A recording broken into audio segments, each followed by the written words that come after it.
to the money train.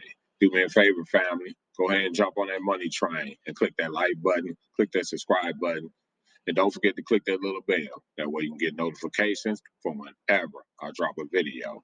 I am not a financial advisor. I do not advise people what to buy and put in their portfolios. My advice would be to do your own due diligence before investing in this market. Today, I want to talk about some of the top penny cryptos you can invest in. And plus, people still talking about this banking situation. So let's talk about that.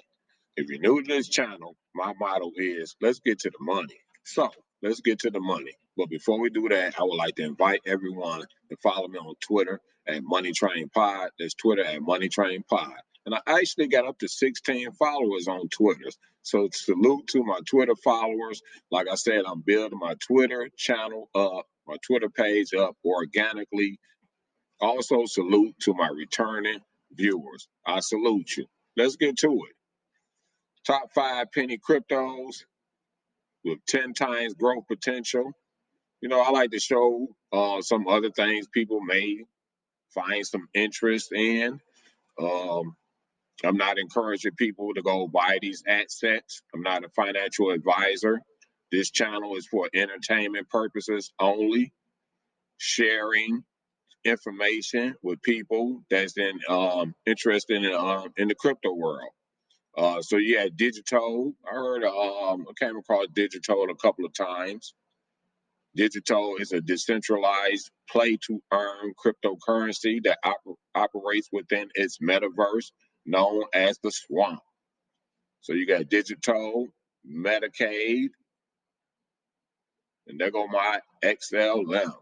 I always got to send a salute to XLM. I am a big retail investor in XLM. It's one of the top assets I have in my portfolio. You got Chills, and you got Cardano. Cardano is something unique about Cardano. Many people that's into utility, they may not be so hyped up on Cardano, but it has its own community. Cardano is a top layer one network and a promising low-cost cryptocurrency. Cardano, which debuted in 2017 as a more rapid and efficient alternative to proof of work-based networks like Bitcoin and Ethereum, has grown to become the 8th largest cryptocurrency by market cap.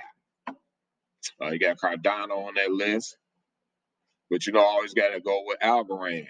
Algorand, I'm definitely planning to be more active on the Algorand blockchain, making a lot of transactions with Algorand.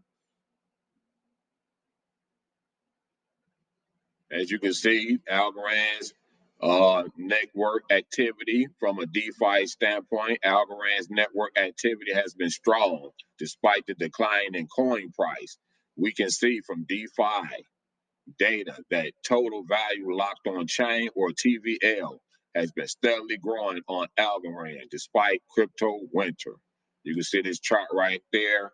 This is not in real time. This is like a screenshot, but it's a good screenshot. Algorand is not overly popular like that, but I have been loading up on these Algorand assets, and I got to salute to an asset called The Plug. And again, I'm looking to get involved on the blockchain in the Web3 and watching something grow from its infinite stage. So The Plug is another meme token that's coming. Hopefully it gets to the point where it can be utilized and become a solution. I do plan on getting in on the liquidity side on The Plug. Algorand is not overly popular like XRP. I think XRP is going to be great in the future. Right now, many people think it's a little bit overvalued, and that value has to catch up with XRP. Obviously, it got things going on with the SEC and different things going on with XRP, but I definitely think it's going to be great. I do have XRP in my portfolio. Family, click that like button. Make sure you click that like button. I'm looking to get to 10 likes on this video. I appreciate it. If you want to get some XRP, you can actually get XRP on the Uphold exchange. I have the link down in the description of this video. But Algorand is not overly popular, and I like that Stacey Warden, Matthew Comment, and the people, the leaders over there at Algorand are really getting around the world and negotiating mass adoption with this asset and the blockchain and the whole foundation, the whole ecosystem. I just love it. And they have to get out there more and more, getting in front of the audience, bringing more awareness to the Algorand brand. But pretty much you had to go over to Twitter and keep up with Algorand. I get a lot of information on Twitter myself. As you can see, it's the Algorand Foundation. You follow them on Twitter. They'll be over there in Paris. There's an event going over there in Paris, going on over there in Paris. See right here. So they're very active on social media. They're doing more podcasting, making more vlogs, doing more and more interviews, just spreading the Algorand brand around the world. But the one thing, like I said, I've been looking at different blockchains because I'm looking to get in on something at the birth stage, which I will have to operate on a certain blockchain. So I've been looking at all different blockchains and seeing how they operate and which one, and it all just leads me back to Algorand.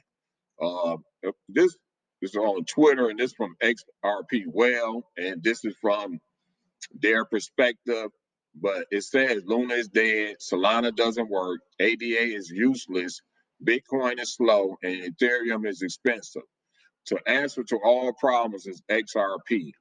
Of course, this is their perspective, this is their promotional method right here. But we know Bitcoin is the granddaddy of it all. This all is based off Bitcoin. Bitcoin dictate how the crypto market move.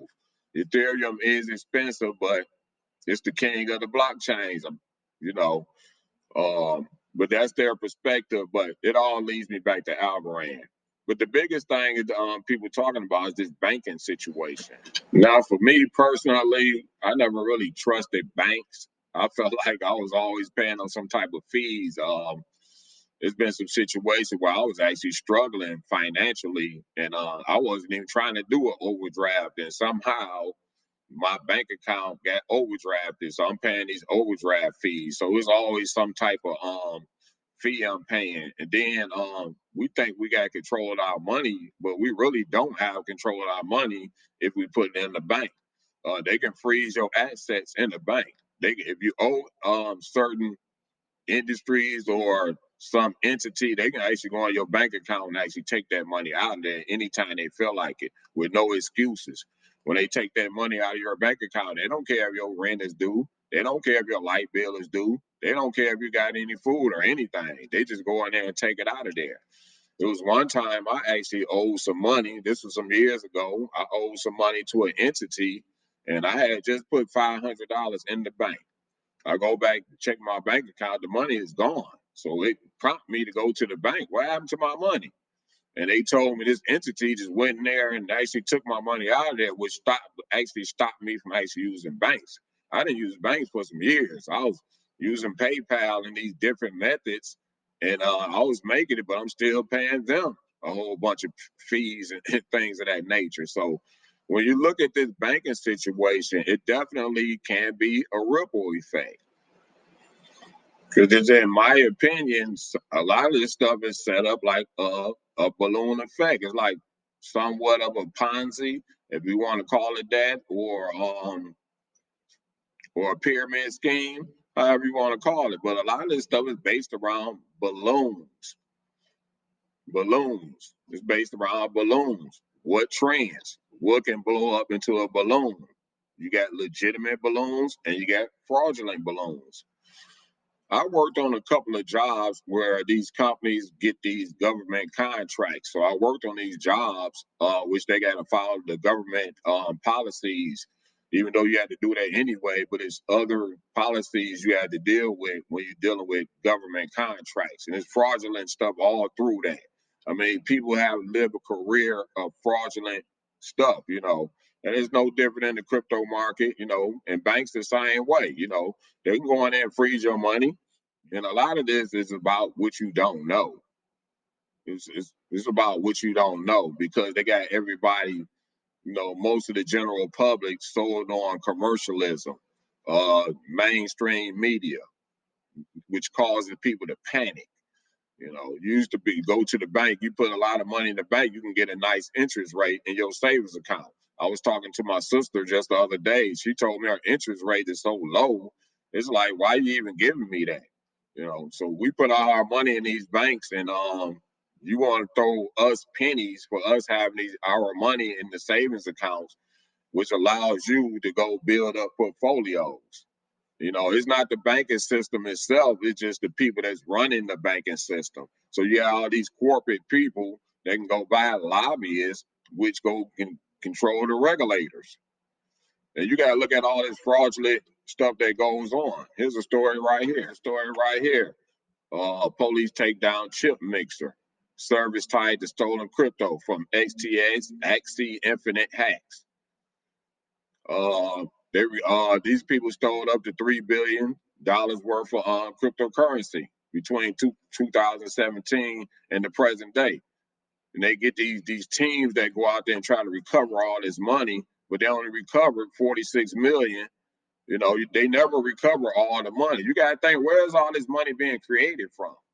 Where's this balloon coming from? There's so many pockets of balloons of money just goes out the door, and there's balloons of money that come through the door. And guess who get the crunch out of all this? The regular person that just try to live a normal life.